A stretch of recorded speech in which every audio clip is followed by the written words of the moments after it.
Greetings, everyone, and welcome to our reading of It Can't Happen Here Again. It is based on the 1936 book and play written by Sinclair Lewis, titled It Can't Happen Here. On October 27th, 1936, it was performed 1 week before that year's presidential election, when Franklin Roosevelt was running for his second term. The play was performed simultaneously on 21 stages in 17 states across America. It served as a warning against the rise of fascism in America. Before we begin, we'd like to thank the Writers for Democratic Action, who created this updated script and inspired performances of it this year on July 19th, 2024, in 91 locations in 24 states in 71 cities and towns. Our readers tonight include Karen Wagner, who organized this performance, as well as Joyce Friedman, Lev Friedman, Lee Cooper Ryder, and me, Peggy Gallon. Thank you for joining us. It can't happen here. A statement. A declarative statement. An ironic statement. It can't happen here. Provocation. A warning. The ultimate denial of reality. It can't happen here. The title of a novel and play by Sinclair Lewis, Which perfectly expresses the complicity and complacency of America in 1936. And now. In 1936, the tide of authoritarian dictatorship was flowing. In 2024, the tide of authoritarian dictatorship is flowing. In 1936, Adolf Hitler's stormtroopers reoccupied the Rhineland, a signal of a forbidden German rearmament that went unopposed. In 2024, Vladimir Putin began the third year of his full-scale invasion of Ukraine. And in 1936, Francisco Franco claimed totalitarian powers in Spain, and the brutal Spanish Civil War was ignited. In 2024, the war between Israel and Hamas splintered the American left, threatening its ability to defend democracy. In 1936, the Great Purge was underway in the Soviet Union, marked by the murders of 700,000 people, a tsunami of blood that secured the tyranny of Joseph Stalin. And in the United States of America, on October 27, 1936, 1 week before a presidential election, An election which would determine not only the fate of the New Deal, but of democracy itself. coast-to-coast productions of a new play premiered simultaneously on 21 stages in 17 American cities. The play was called It Can't Happen Here. Based on the novel by Sinclair Lewis, America's first and at that time only Nobel laureate in literature. That play, like our performance tonight, asks what happens when dictatorship threatens democracy? And less obviously, What happens when complacency begets complicity? In 1936, Hallie Flanagan was invited to do something big. Hi, I'm Hallie Flanagan, and I wanted to do something really big, something that had never been done before. Backstory. I was asked by Harry Hopkins, my former classmate at Grinnell, to lead the newly created Federal Theater Project. Harry, wouldn't you know, was head of the WPA, the Works Progress Administration.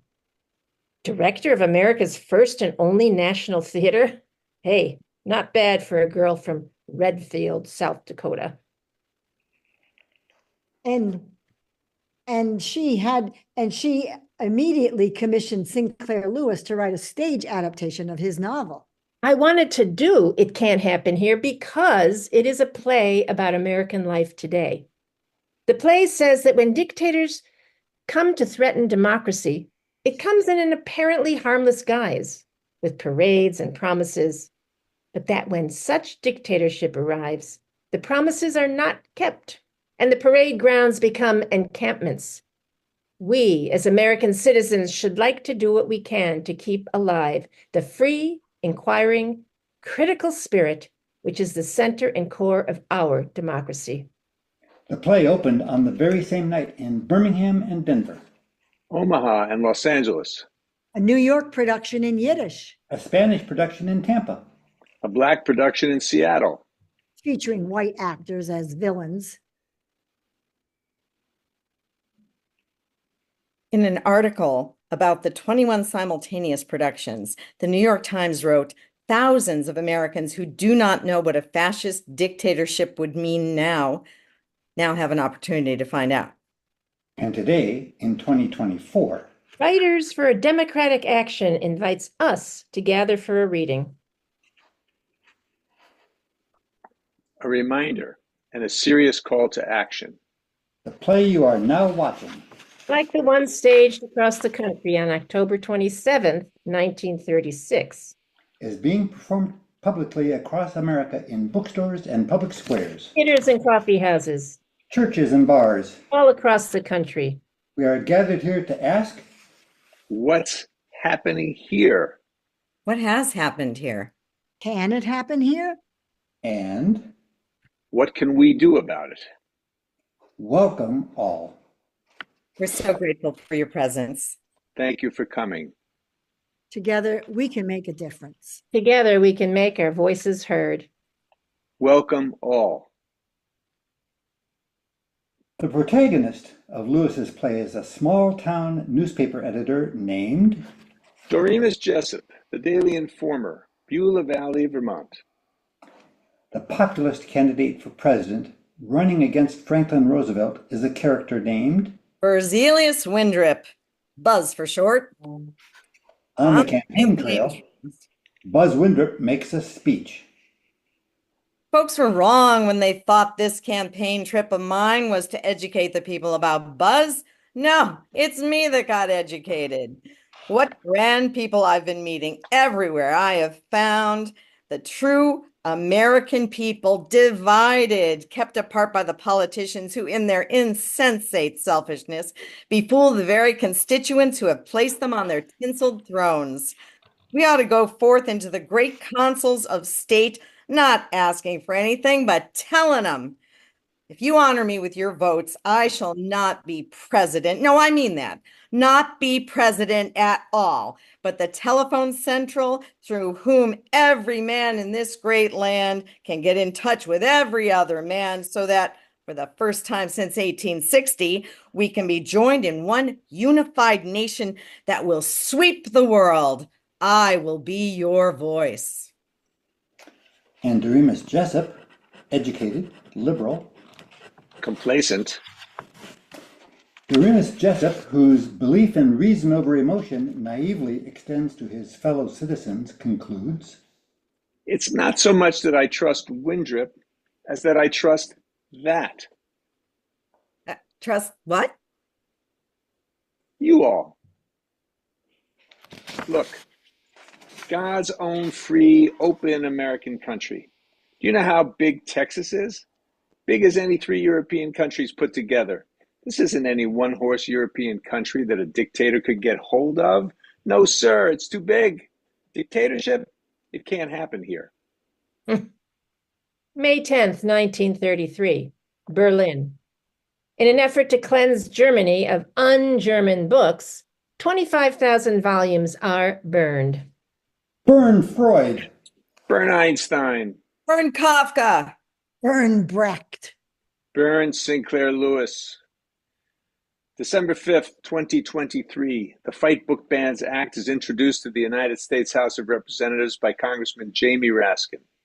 And Representative Raskin says this: America is in the middle of an escalating book ban crisis that requires our full attention and strong response. Sinister campaigns to remove books from our schools and libraries are a hallmark of authoritarian and fascist regimes. Ban Atwood. And me, Margaret Atwood? Quote, I had thought America was against totalitarianisms. If so, surely it is important for young people to be able to recognize signs of them. One of those signs is book banning. Need I say more? Ban Morrison. Ban me, Toni Morrison. Quote, I come from a race of people for whom at one time in this country, it was illegal to be taught to read. White people who taught Black people how to read were taking the risk of being punished. I think the same sensibilities that informed those people to make it a criminal act for Black people to read are the ancestors of the same people who are making it a criminal act for their own children to read. And I don't see a great deal of difference between that. Ban Henry Louis Gates. Ban me? Henry Louis Gates? Quote, censorship is to art as lynching is to justice. But can it happen here? Well, the justices on our current Supreme Court ruled that the President of the United States has broad immunity from prosecution, from prosecution for crimes he commits. So, You mean like interfering in elections, inciting an insurrection, and suspending the vote? something like that, yeah. Oh, okay, I get it. I do. Roger that. But can it happen here? It is happening here. Oh, there, slow down. Nothing like that is happening here. It just looks and sounds and feels like it's happening here, but it's really not. 4 more years, and you know what? You won't have to vote anymore, my beautiful Christians. Wait, what? We'll have it fixed so good, you're not going to have to vote. But this is America.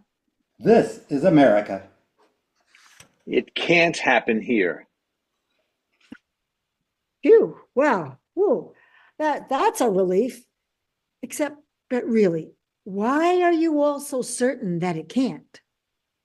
November 12th, 2023, at a rally in Claremont, New Hampshire. The former president of the United States, campaigning for his 3rd consecutive nomination to be Republican candidate for president, said, We pledge to you that we will root out the communists, Marxists, fascists, and the radical left thugs that live like vermin within the confines of our country, that lie and steal and cheat on elections. The threat from outside forces is far less sinister, dangerous, and grave than the threat from within. threat from within? What does that mean? What is he talking about? Project 2025 spells it out pretty clearly. Eliminate the deep state, cut the civil service, All those immigrants, Hiding in schools and churches and hospitals. round them up and put them in camps. by the millions. They don't call it ICE for nothing. Fire the climate scientists. Fire the librarians. Fire the history teachers. You're fired. By Act 3 of It Can't Happen Here, Doremus Jessup is tortured and imprisoned in a concentration camp for seditious writing critical of the Windrip administration. He dreams of a better place. Think of being in a place where you can speak right out without looking back over your shoulder. Think of Montreal. Hi, I'm Dorothy Thompson. Thank you so much for coming. Your concern and your patriotism, and my, that's a tricky word, is deeply moving to me and to my memory. I lived from 1893 to 1961 and enjoy the wonderful distinction of being the first American journalist to be expelled from Nazi Germany in 1934. I wrote the book. I saw Hitler. And I did. My book is out of print, alas, but it was quite the sensation at the time. I described the man as thus. He is formless, he is inconsequential and voluble, ill-poised and insecure. He is the very prototype of the little man. Ring any bells? I was married to Sinclair Lewis. He also wrote a book which was quite a sensation at the time, but his is still very much in print, the bastard. What did I learn from my time in Germany? Well, when our dictator turns up, you can depend on it that he will be one of the boys. He will stand for everything traditionally American. They will greet him with one great big, universal, democratic, sheep-like bleat of, "Okay, sir," You alone can fix it, sir. Fight, fight, fight. I first expressed this concern in 1936, but I'm afraid it's even more urgent for all of you in 2024. My concern is this. You have moved so far away from being an informed public to being a persuaded public. When liberty is taken away by force, it can be restored by force. But when it is relinquished by default, it can never be recovered. Dorothy Thompson, as I live and breathe, and I don't, not since 1967, may I rest in peace. I'm the other Dorothy, the funny one. I'm Dorothy Parker. And I hear you. When editors asked me what I was doing to combat fascism, I could only answer, not enough. My last editor asked, God damn it, why can't you be funny again? In 1936, Dorothy Parker helped found the Hollywood Anti-Nazi League. When she died in 1967, she bequeathed her estate to Martin Luther King Jr. Like so many writers who were anti-fascist activists in the 1930s, I was blacklisted in the 1950s by the distinguished Republican from Wisconsin, Senator Joe McCarthy.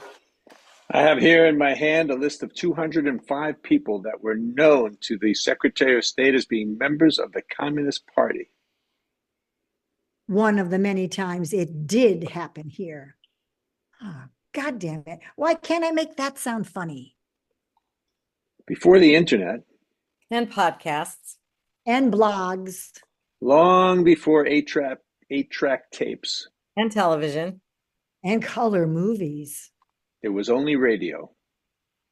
And in 1936, if you wanted to win the presidency, you absolutely had to have the support of Father Giles Coughlin.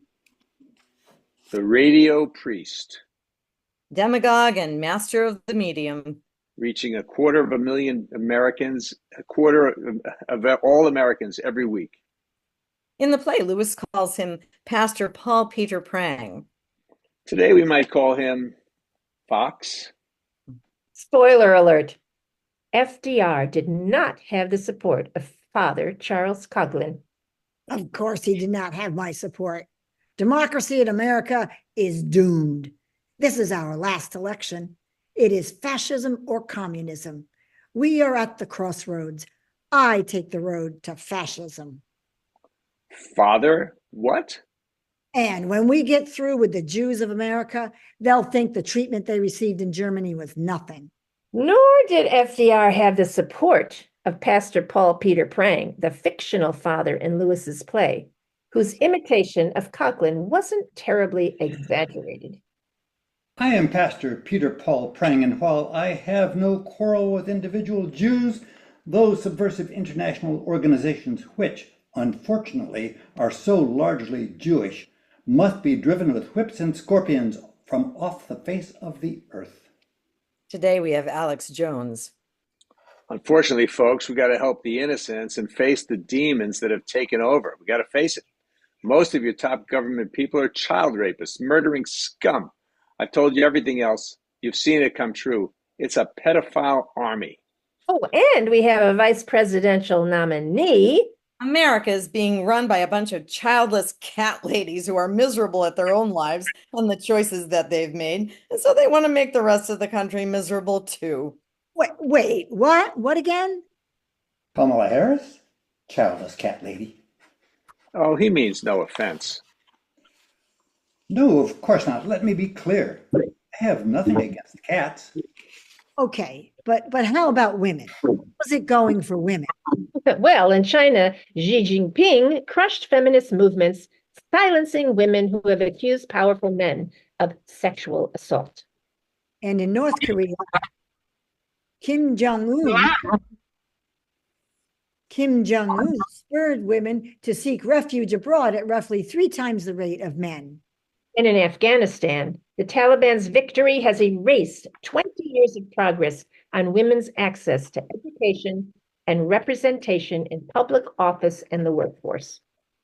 But here in the US, Here in the US, the Supreme Court erased 50 years of progress. Making the subjection of women a matter of law. And here in the US, the Republican nominee for President of the United States was ordered by a Manhattan jury to pay $83 million for defaming a woman.